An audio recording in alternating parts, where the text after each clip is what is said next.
بسم الله الرحمن الرحيم الحمد لله رب العالمين اللهم صل على سيدنا محمد وعلى آل سيدنا ومولانا محمد صلاة وسلام عليك يا سيدي يا رسول الله صلى الله تعالى عليك وسلم. ബഹുമാന്യരായ നേതാക്കൾ, സ്നേഹം നിറഞ്ഞ സഹോദരങ്ങളെ, യുഎഇയിലെ ഇന്ത്യൻ മുസ്ലിംകൾ യഥാർത്ഥത്തിൽ ഇന്ന് വലിയൊരു സന്തോഷത്തിൻ്റെ അവസരത്തിലാണ്. ഇന്ത്യൻ മുസ്ലിങ്ങൾ എന്ന് പറഞ്ഞാൽ മലയാളികൾ മാത്രമല്ല. യഥാർത്ഥത്തിൽ ഇന്ത്യൻ മുസ്ലിങ്ങളുടെ അസോസിയേഷൻ്റെ ഒരു പ്രോഗ്രാമിൽ ദുബൈയിൽ സംബന്ധിച്ചപ്പോൾ വിനീതന പരിപാടിക്ക് പോകുമ്പോൾ ഏതു ഭാഷയിൽ സംസാരിക്കണമെന്നൊരു ആശങ്കയുണ്ടായിരുന്നു, ഒരു കൺഫ്യൂഷൻ ഉണ്ടായിരുന്നു. അവിടെ ചെന്നപ്പോൾ മലയാളികൾ മാത്രമാണ് അതിലുണ്ടായിരുന്നത്.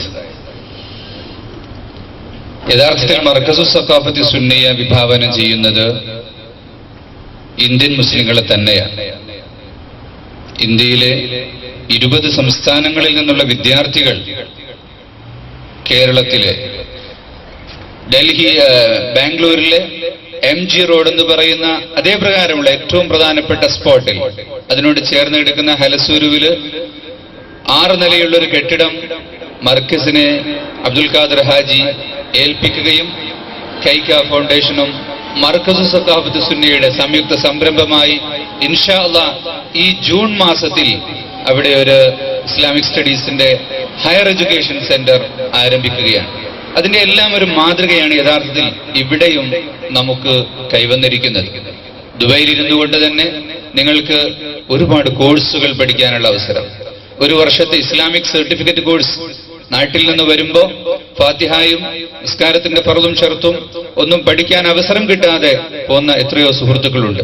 വിദേശത്ത് വന്നതിന് ശേഷം ഖുർആൻ തജ്വീദും ഹിസ്ബും പഠിച്ചവരുണ്ട്, ഫിഖ്ഹും അഖീദയും പഠിച്ചവരുണ്ട്. ഇവിടെ നിന്ന് ധാരാളം ജ്ഞാനം കരസ്ഥമാക്കിയവരുണ്ട്. ആധുനിക വിദ്യാഭ്യാസം നേടാൻ ഇതുപോലെയുള്ള സൗകര്യങ്ങൾ യൂണിവേഴ്സിറ്റിയുടെ വിദൂര പഠന കേന്ദ്രങ്ങൾ ഇവിടെ ചെയ്യുന്നുണ്ടെങ്കിൽ അതേ രൂപത്തിൽ ഇൻഷാ അല്ലാഹ് നമ്മുടെ മർക്കസിൽ, ദുബായ് മർക്കസിൽ അതുപോലെ ഇസ്ലാമിക് സ്റ്റഡീസിന് 1 വർഷത്തെ 3 വർഷത്തെ 5 വർഷത്തെ കോഴ്സുകളൊക്കെ ചെയ്യാനുള്ള അവസരങ്ങൾ ഉണ്ടാകും എന്ന് നാം പ്രതീക്ഷിക്കുന്നു. തീർച്ചയായും നമ്മുടെ ഇവിടുത്തെ അക്കാഡമിക് വിഭാഗം, തലവന്മാർ, പണ്ഡിത നേതൃത്വം അതിനെല്ലാം ശക്തമായ പ്ലാനിംഗ് ചെയ്തു വരികയാണ്. നിങ്ങളെല്ലാവരും ഇത് ഉപയോഗപ്പെടുത്തണമെന്ന് മാത്രമാണ് പ്രത്യേകിച്ച് ഓർമ്മപ്പെടുത്താനുള്ളത്. ബാംഗ്ലൂരിൽ ഇന്ന് മലയാളി മുസ്ലിങ്ങൾക്ക് മാത്രമായി 24 മസ്ജിദുകളുണ്ട്. ഹുബ്ലിയിൽ, കർണാടകയിലെ ബാംഗ്ലൂർ കഴിഞ്ഞാൽ ഏറ്റവും വലിയ പട്ടണമാണ് ഹുബ്ലി.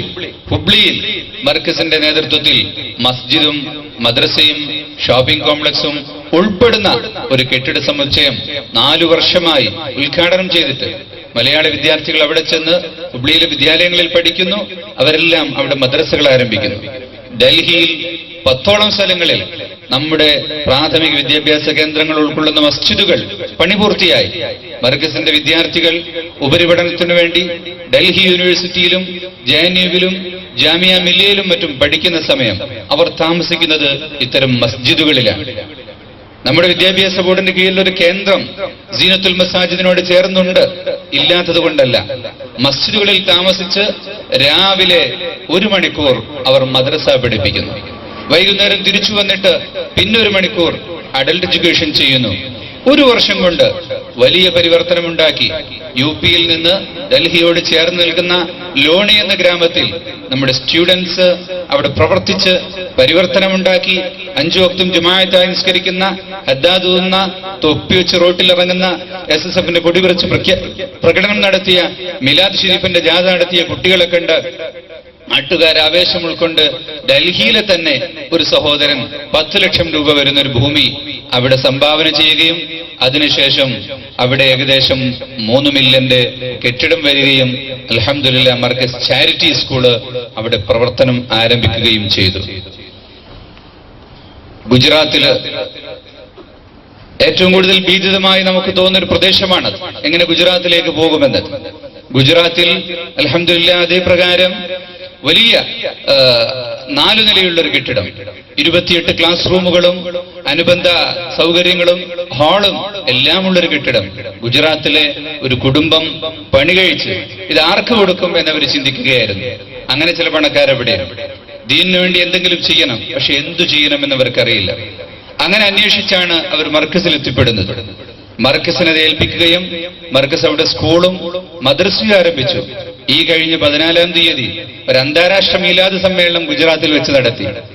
ഡോക്ടർ ഉമർ അബ്ദുള്ള കാമിൽ, മക്കയിലെ പ്രമുഖ പണ്ഡിതൻ, യമനിലെയും സിറിയയിലെയും പണ്ഡിതന്മാർ സംബന്ധിച്ച ഒരു പ്രോഗ്രാം ഗുജറാത്തിന്റെ ചരിത്രത്തിൽ ഒരു മഹാസംഭവമായി മാറി. അവിടുത്തെ ചില സഹോദരങ്ങൾ ചേർന്ന് 2 ഏക്കർ ഭൂമി മർക്കസിന് ദാനം ചെയ്തു. അതിനോട് ചേർന്ന് ഒരു 5 ഏക്കർ നാം വാങ്ങണമെന്ന ഷർത്തും വെച്ചു.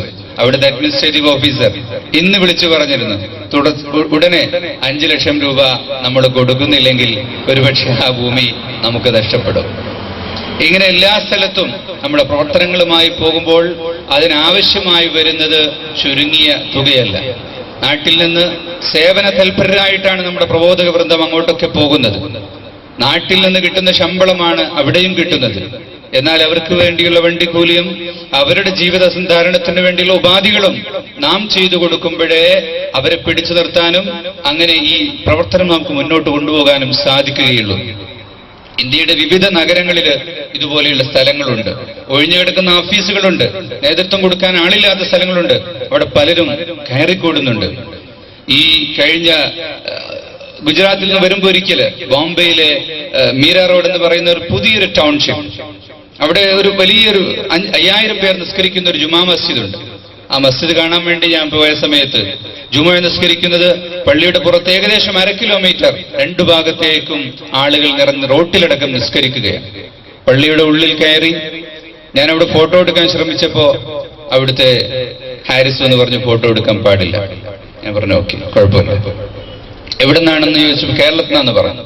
എങ്കിൽ നിങ്ങൾക്ക്, അപ്പൊ അയാൾക്ക് തോന്നി ഫോട്ടോ പ്രോഹിബിറ്റ് ചെയ്ത് ശരിയായില്ല, സെക്യൂരിറ്റി കാരണം കൊണ്ട് അവർ തടഞ്ഞു വയ്ക്കുന്നത്. പ്രസിഡന്റിനെ എനിക്ക് കാണിച്ചു തന്നു. അദ്ദേഹവുമായി 5 മിനിറ്റ് സംസാരിച്ചു. ഉടനെ തന്നെ മർക്കസിനെ കാണിച്ചു കൊടുത്തു. അയാൾ മറ്റൊരു കെട്ടിടം കാണാൻ എന്നെ പറഞ്ഞയച്ചു. 3 നിലയുള്ളൊരു കെട്ടിടം നമുക്ക് അദ്ദേഹം തന്നിട്ടുണ്ട്. അതിനുശേഷം അദ്ദേഹം കേരളം കാണാൻ വരികയും നമ്മുടെ മിലാദ് കോൺഫറൻസിൽ മീര റോഡ് എന്ന് പറയുന്ന കേന്ദ്രം ഉണ്ടാക്കിയ അവിടുത്തെ MLC അദ്ദേഹം നമുക്കൊരു സ്ഥാപനം ഏൽപ്പിച്ചിട്ടുണ്ട്. അതുപോലെ കേരളത്തിന് പുറമെ ഏറ്റവും കൂടുതൽ ഷാഫി മദ്ഹബുകാർ താമസിക്കുന്ന സ്ഥലമാണ് കർണാടകയിലെ കടലോര പ്രദേശങ്ങളും കാർവാറും ഗോവയും, ഗോവ മുതൽ ബോംബെ വരെയുള്ള സ്ഥലം. ബോംബെ യഥാർത്ഥത്തിൽ ഷാഫി മദ്ഹബുകാർ അധിവസിക്കുന്ന സ്ഥലമാണ്. ഗുജറാത്തിലെയും UP-യിലെയും മറ്റ് സ്റ്റേറ്റിലെയും ആളുകൾ വന്നിട്ടാണ് അവിടെ ഹനഫി മയമായത്. ബോംബെയിലെ ജുമാ മസ്ജിദ് എന്ന് പറയുന്ന കുളത്തിലെ പള്ളി അത് ഷാഫി മസ്ജിദാണ്. മാഹിം ഷരീഫിലെ മസ്ജിദ് അത് ഷാഫി മസ്ജിദാണ്. അങ്ങനെ അവിടെ പക്ഷേ യഥാർത്ഥത്തിൽ ഷാഫി സമൂഹത്തിന് നേതൃത്വം കൊടുക്കാനുള്ള പണ്ഡിതന്മാർ ഇല്ല. ആകെ 2 പേരാണ് ഉണ്ടായിരുന്നത്. ഒരാൾ മാഹിമിലെ ഇമാം മുഫ്തി ഖലീൽ പഠാൻ സാഹബ്, അദ്ദേഹം 2 വർഷം മുമ്പ് മരണപ്പെട്ടു. ഇനി ഒരാളുള്ളത് ഭീവണ്ടിയിലെ മുഫ്തി ഇസ്മത് ബൊബേരെ, അദ്ദേഹവും വയസ്സ് 70 കഴിഞ്ഞു. അവിടെ സഖാഫികളായ 3-4 ചെറുപ്പക്കാർ ആ നാട്ടുകാരെ പഠിച്ചിട്ടുണ്ട്. അവിടെ ഇപ്പോ നമുക്കൊരു ഇസ്ലാമിക് ദഅവ കോളേജ് അവിടെയും ഇൻഷാ അല്ലാഹ് ചിപ്ലൂരിനടുത്ത് സിംഗാർതലി എന്ന് പറയുന്ന സ്ഥലത്ത് ഈ വർഷം നമ്മുടെ ഒരു ഇസ്ലാമിക് ദഅവ കോളേജ് ഉറുദു മീഡിയത്തിൽ ആരംഭിക്കുകയാണ്. ഇനി വടക്കോട്ട് കയറിയാൽ ഹരിയാനയിൽ, അതുപോലെ ജമ്മു ആൻഡ് കശ്മീരിൽ മർക്കസുകൾ മടിത്തട്ടിലേക്ക് 4000 കിലോമീറ്റർ അകലെ നിന്ന് പഠിക്കാൻ വേണ്ടി വന്ന കൊച്ചുകുട്ടികൾ അൽഹംദുലില്ലാഹ് ഈ കഴിഞ്ഞ വർഷവും SSLC-യിൽ 30 പേര് ഫസ്റ്റ് ക്ലാസ്സോടുകൂടി പാസ്സായി. അവർ കേരളത്തിലും മറ്റുമായി തുറപ്പഠനം നടത്തുകയാണ്. 300ഓളം വിദ്യാർത്ഥികൾ കേരളത്തിൽ പഠിക്കുമ്പോൾ അൽഹംദുലില്ലാഹ് ഇപ്പൊ നമുക്ക് അവിടെ വലിയ സമുച്ചയങ്ങൾ, പ്രത്യേകിച്ച് കശ്മീരിനോടുള്ള താല്പര്യം ഇവിടുത്തെ UAE ഓർഗനൈസേഷനും മറ്റും സഹായിച്ചിട്ട് നമുക്കവിടെ സ്ഥാപനങ്ങൾ ഉയർന്നു വന്നിട്ടുണ്ട്. നീക്കിവെക്കാൻ റബ്ബ് തആല തൗഫീഖ് നൽകുമാറാവട്ടെ. ഇതിനുവേണ്ടി എത്രയാണോ പ്രവർത്തകർ കഠിനാധ്വാനം ചെയ്തിട്ടുള്ളത്, ഇതിനുവേണ്ടി പണം മുടക്കുന്നത് അതിന്റെയൊക്കെ 10 മടക്ക് എത്രയോ ഫലപ്രദമായി നമുക്ക് പ്രവർത്തിക്കാൻ അല്ലാഹു തൗഫീഖ് നൽകുമാറാവട്ടെ. ഇതിനുവേണ്ടി ഓടി അധ്വാനിച്ച് കഠിനാധ്വാനം ചെയ്ത മുഴുവൻ പ്രവർത്തകർക്കും അല്ലാഹു മഹത്തായ പ്രതിഫലം നൽകുമാറാവട്ടെ എന്ന് പ്രാർത്ഥിച്ചുകൊണ്ട് എന്റെ വിനീതമായ വാക്കുകൾ അവസാനിപ്പിക്കുന്നു. അസ്സലാമു അലൈക്കും വറഹ്മത്തുള്ളാഹി വബറകാതുഹു.